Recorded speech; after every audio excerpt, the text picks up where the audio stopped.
Today on Geek Devotions, we're talking about Batman Returns and some choices that are made between the bat, the cat, and the bird.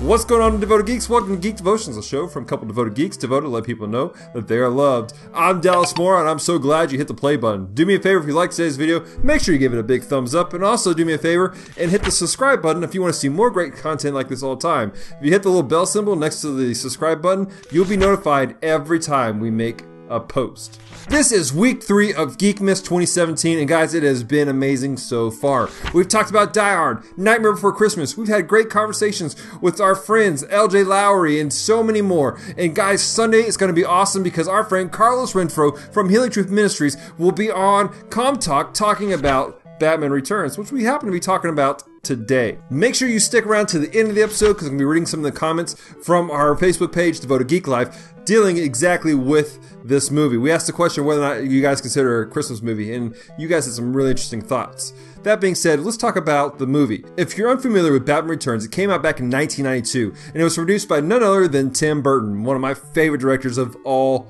time. He's done some amazing work. If you haven't seen any of his stuff, you should. If you don't like it, you're a sad person. That's okay though. I still love you.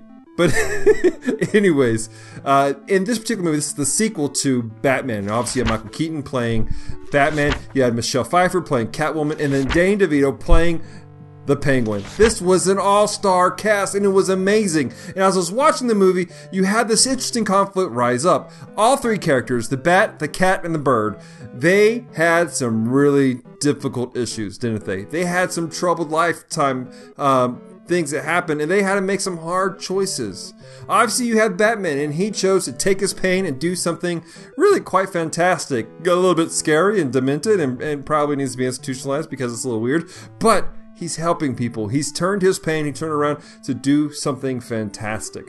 Then you have the Penguin, a man who, in this particular storyline, was abandoned as a child, and in this pain, he found himself surrounded by a group of people who weren't the best individuals in the world, and he took his pain and he himself became evil. In fact, he wanted to take his pain out on all of Gotham, against all the firstborn sons of Gotham, and it was not a very good thing. He allowed his pain to rule him. Which brings us to Catwoman. Selina Kyle. Here we have a person who seemingly had basically a normal life, but things weren't all really good and fluffy for her, were they?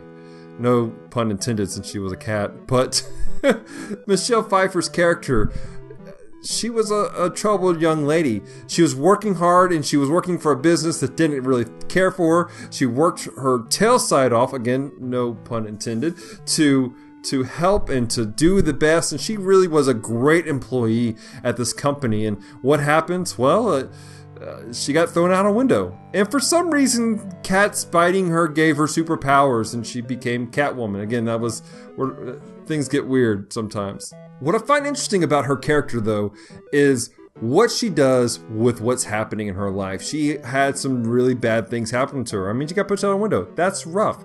All right, dying is it's a rough deal on people sometimes.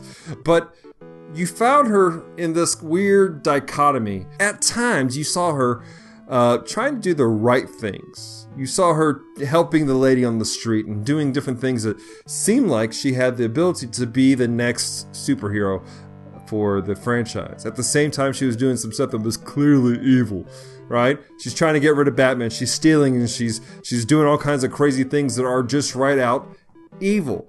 And these things, they're opposed to each other. They're two opposite sides of the spectrum. And what you saw was this conflict.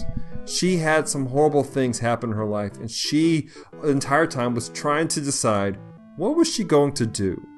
How was she going to allow her life experiences to affect her and what she was doing? And that got me thinking about people in life. And see, I don't know what's going on in your guys' lives. I don't know what's happened to you. I know I haven't had the best life at all. And I know there are many people that have had it far rougher than me and have been through things that are unspeakable.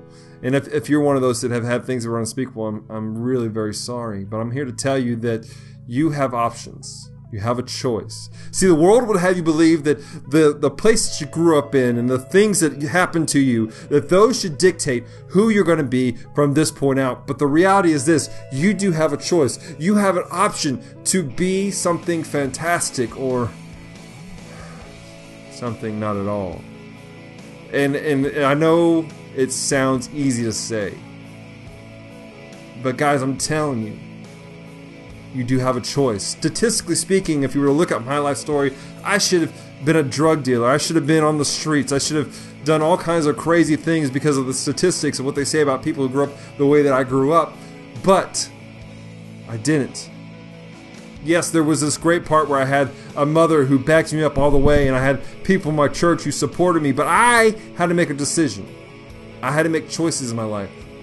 I had to decide what kind of man I was going to be, and you have that option too. You have to decide what kind of man and woman you're going to be. And to be honest, these decisions, they're hard. And the only thing that helped me through was trusting in the Lord, trusting in God, because I knew right from wrong. And there were things that were wrong that seemed right at the time because of the environment I was in and because of the people I was surrounded by. But I knew what God was telling me. I knew what the Word says and said to do certain things, and so I had to choose what I was going to do. I could have either been the bat or I could have been the bird. I was stuck as a cat for a while. Less leather, a lot less leather on all fronts. But I had to choose. And it's hard, especially when you're confronted with the fact that maybe you're not doing the right thing. Maybe you're not doing the thing that God really wants you to do, and then you have to humble yourself and go, I was wrong.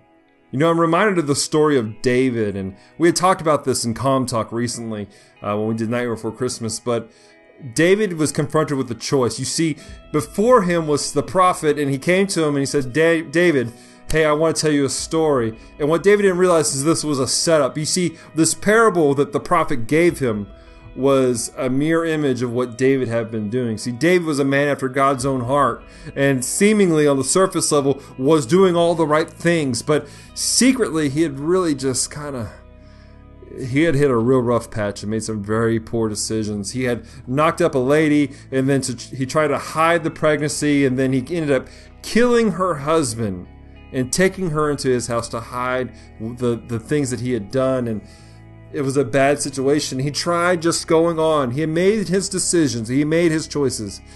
And then he was confronted with a simple story that mirrored his life decisions. And he had to do something. You see, we call David a man after God's own heart, and some people they ask why. How can you call a man that had murdered and gotten somebody pregnant out of wedlock? I mean, committing adultery and some of the crazy things he did. How can you call that a man after God's own heart? And this is how. When he was confronted with it, he apologized. He course corrected. He humbled himself and said, you know what? I'm lost. And I need help. And I want to encourage you guys, wherever you're at, whatever's happening in your life, if you're lost and you need help, turn to God. Turn to Jesus, because He loves you, because He cares about you so very much. It's the whole reason that He died on the cross, was so that you could be restored, so that you can have the ability to make the correct decision, so you can walk in a path that leads to the Lord, that leads to God. I want to encourage you guys in this.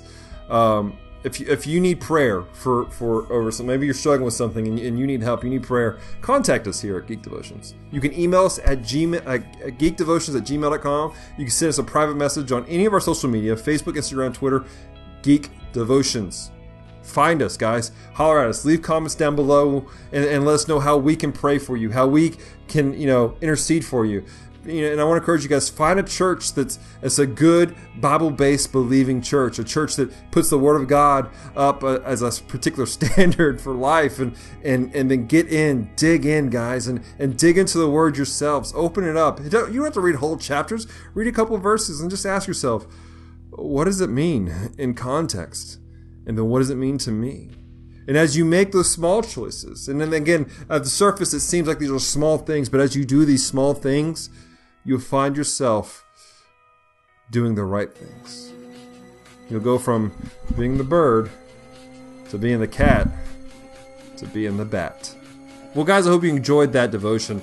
Earlier, I asked you guys to stick around to the end, which you have. I appreciate it. To hear some of y'all's answers from our Devoted Geek Life poll about whether or not Batman Returns is, this movie right here, whether it is a Christmas movie. And you guys had some great answers. And you guys are going to hear my answer and my friend Carlos's answer on Comm Talk this Sunday. All right, just look it up on iTunes, all those places, links down below, all that good stuff. I want to read a couple of y'all's answers. Josh Berkeley, who happens to be the host of Victims and Villains podcast, who also happens to host one of our episodes of Geek Devotions, says, technically, a film that takes place at Christmas. So, yes and no?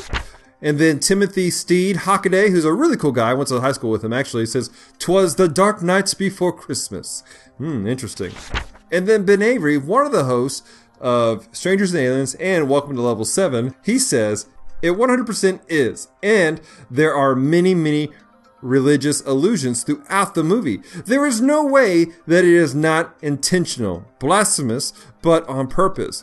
But any movie that uses the Christmas season to build on its theme is absolutely a Christmas movie, and Batman Returns does so in spades.